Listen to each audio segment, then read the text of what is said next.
คนเปิดภาพมาก็อยู่ไฮอยู่นะคือเก้าทุกคนวันนี้อาจะพาทุกคนไปเกี่ยวข้าวทุกคนอาจะพาทุกคนเกี่ยวข้าววันนี้ไปทุกคนก่อนอื่นกราบสวัสดีและสบายดีเลยทุกคนพบกับช่อง YouTube บ่าวขึมลูกไซล่าคือเก้าฝากกดไลค์กดแชร์กดติดตามให้ด้วยทุกคนไปอาจะพาไปเกี่ยวข้าวทุกคนเกี่ยวข้าวทุกคนเกี่ยวข้าวบ่หุ่นจักว่าข้าวสายพันธุ์ใดทุกคนข้าวสายพันธุ์นี้นี่โอ้ยทุกคนเบิ่งนี่ทุกคนนี่ข้าวสายพันธุ์นี้มีหญ้าผสมทุกคนข้าวสายพันธุ์ยังนี่ญี่ปุ่นหมอทางเกี่ยวทางเลือกหญ้าทุกคนนี่ยังออกบ่เต็มรวงได้นี่ข้าวญี่ปุ่นเด้อนี่ทุกคนโอ้ข้าวญี่ปุ่นเป็นดอกอย่างนี้บ่ทุกคนเกี่ยวข้าวทำการทุกคน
คน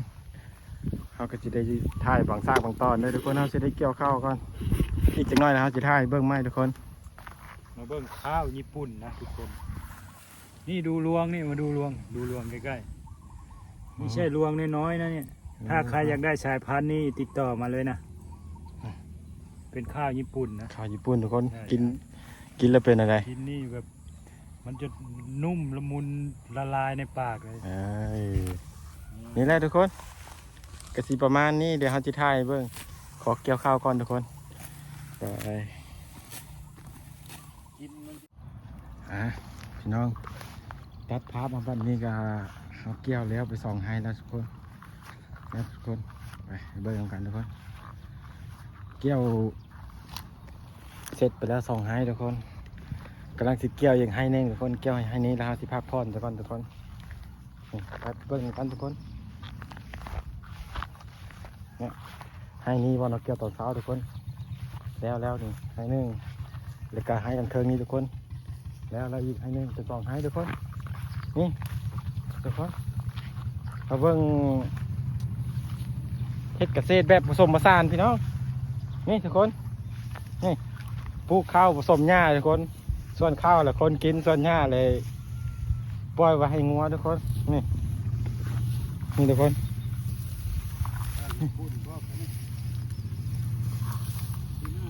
นี่ทุกคนข้าวสายพันธุ์ใหม่ทุกคนเห็ดข้าวแบบผสมผสานทุกคนเอ้ยผสมผสานแบบไอ้พวกหญ้านี่กับปล่อยไว้ให้งัวกินทุกคนมันได้สองอย่างได้ทั้งข้าวได้ทั้งหญ้าทุกคนผมเบิ่งเจ้าของนานี่ทุกคนเห็นนาปีแรกเป็นอะไรความรู้สึกภูมิใจหลายอันนี้เขาใช้ปุ๋ยหลายมันอยากซอสมากมันจะรีบเห็นไหมทุกคนนี่เนี่ยทีหน้ารดปุ๋ยตรงนี้คันมันบดซอสนี่โหได้หลายเลยทีหน้าเขาจะใช้ข้าวฝรั่งทางทุกคนนี่เป็นข้าวญี่ปุ่นขนาดข้าวญี่ปุ่นยิงจะเพียงปกติมันซ้ำนี้ได้ข้าวญี่ปุ่นนี่ถือมันงามเกินนะทุกคน ขอเกี่ยวข้าวก่อนทุกคน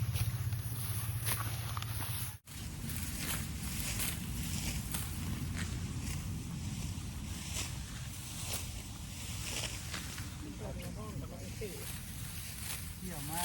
เดินมาโค้งกระโดดเถอะเห็นมึง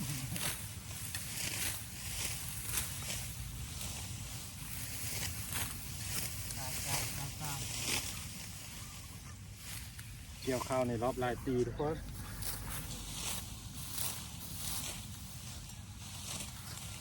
มาเกี่ยวข้าวนำกันเด้อ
เกี่ยวข้าวนำกันพี่น้อง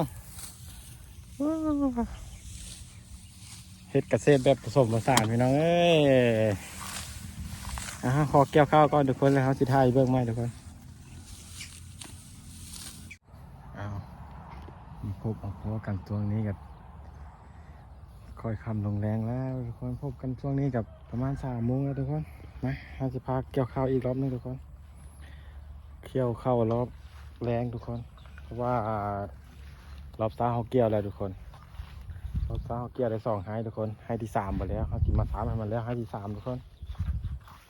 ก็เดินกราบสวัสดีและสบายดีแค่ทั้งเด้อทุกคนเด้อไปเกี่ยวข้าวนำกันทุกคนเกี่ยวข้าวช่วงแรงทุกคน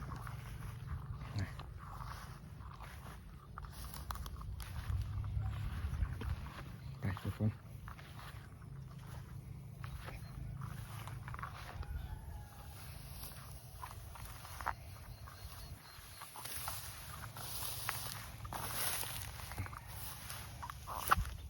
ซื้อไว้เป็นภาพอย่างนี้ทุกคนเพื่อในการมัดมันจะมัดง่ายทุกคน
กี่ยวข้าวทุกคนเกี่ยวข้า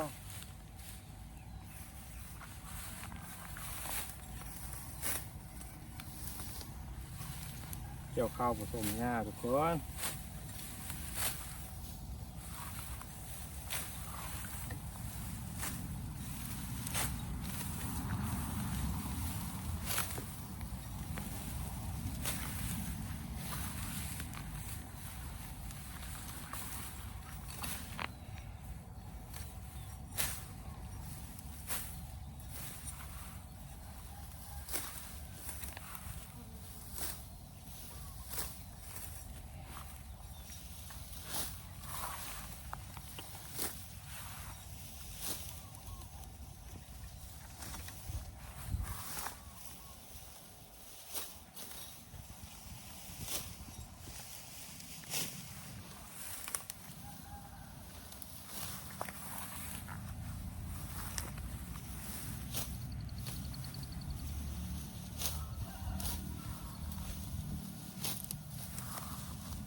มาเด้อทุกคนเกี่ยวข้าวแบบผสมผสานทุกคน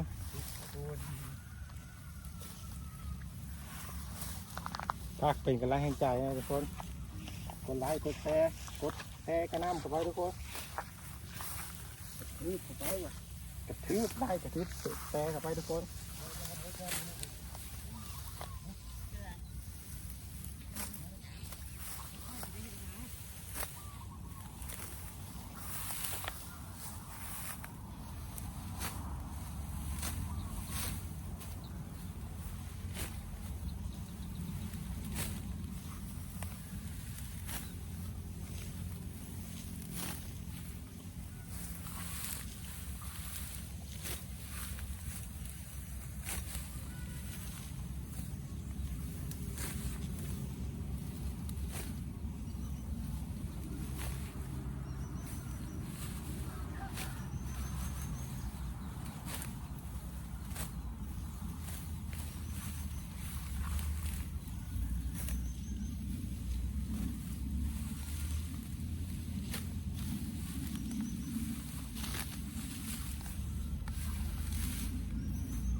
เราจะขอตัวเกี่ยวข้าวก็ทุกคนเราจะถ่ายเบื้องไม้ทุกคน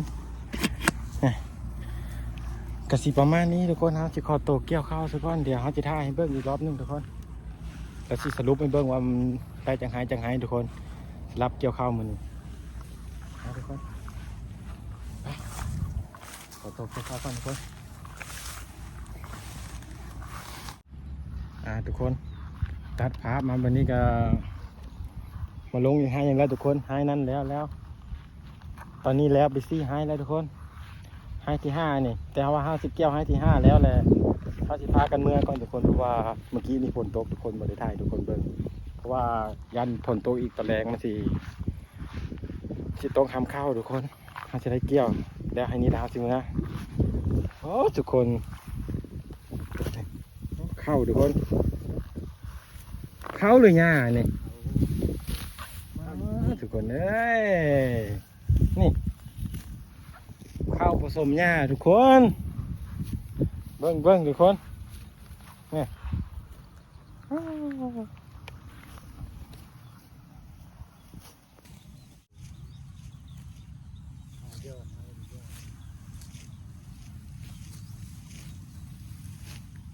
รถกระปั้นผมนะรถกระปั้นผมนะ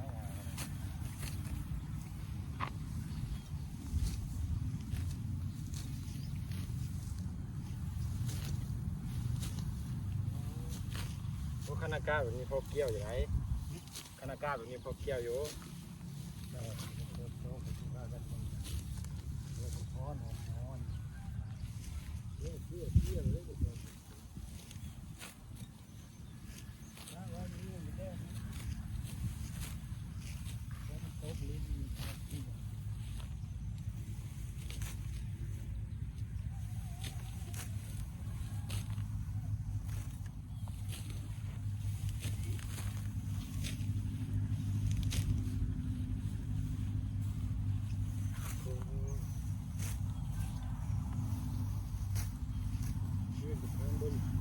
จะเป็นมือน้ำโต๊ะก็แดงโต๊ะมันก็โต๊ะบนนี่มันจะยุบแดงมันเข้าน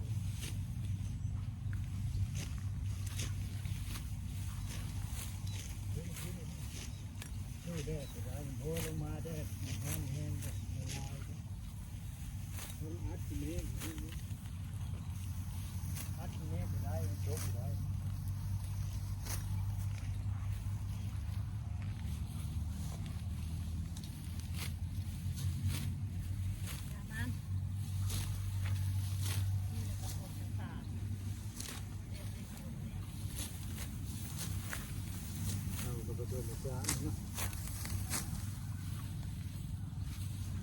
ผสมใส่หน้าเยอะเพื่อทำงานเยอะผู้ได้พาชาวข้าวด้วยเจอบนไทยก็ดี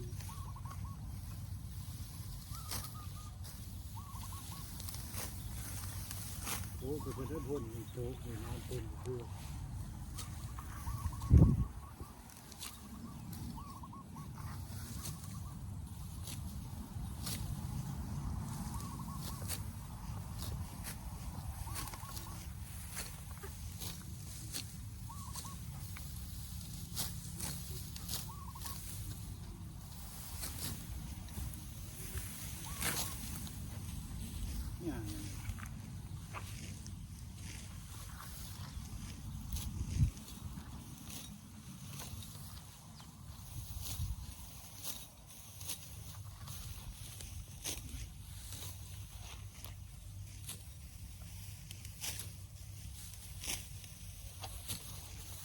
มันแบบใหญ่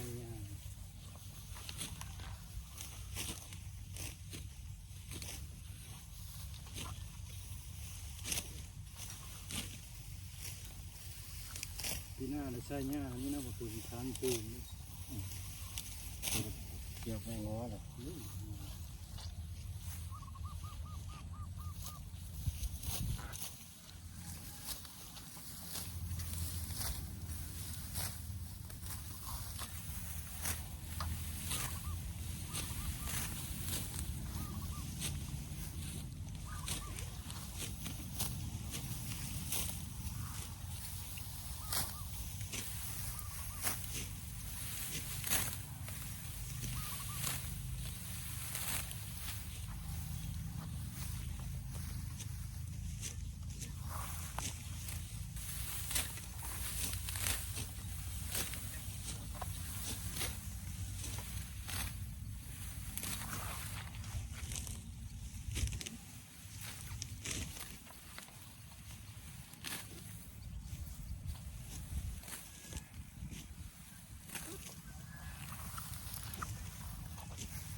รถก็ใช้ปัดลองดูนะทีนี้ละปัดเลยเจ้าหน้าทางบริสุทธิ์ตาตัวรามของเราตาตัวรามของเราคนบริสุทธิ์เขาเป็นผู้ท่าชีต้มเดียวหงายหลังหงายหลังลงฟ้าแล้ว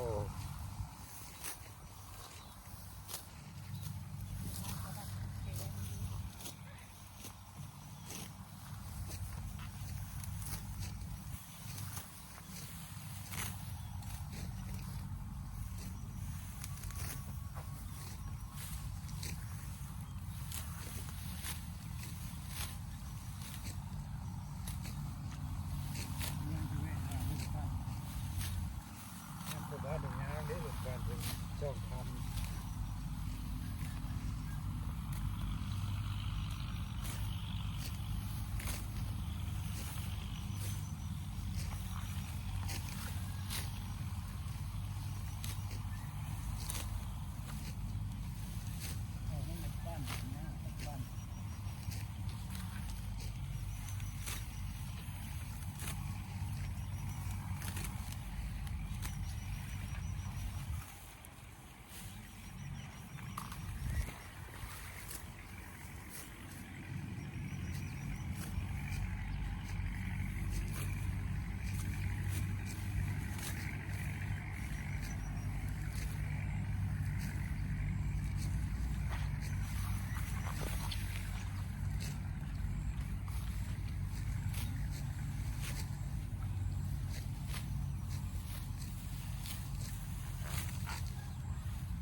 ทุกคน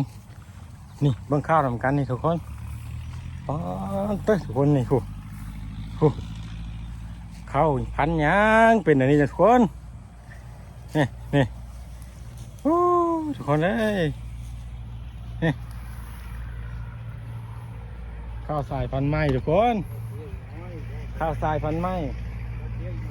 ข้าวเตี้ยน้อยทุกคน ทุกคนนี่เดี๋ยวเขาขอโตวเกี่ยวข้าวก่อนทุกคนเลยเขาจะถ่ายเบื้องไม้ทุกคนสิอัปเดตในเบื้องไม้ไปทุกคนทุกคนตัดภาพมาวันนี้ก็เกี่ยวแล้วเลยทุกคนเขาจะได้ขอโตวกลับบ้านกลับเมืองก่อนทุกคนก่อนอื่นกับกราบสบายดีและสวัสดีอีกครั้งหนึ่งได้อทุกคนกราบสบายดีอยู่ดีมีแห้งทุกคนวันนี้เขาก็ได้น้ำประมาณ5 หายทุกคนไปหาที่ใครขอจบคลิปเพียงนี้แล้วทุกคนบาย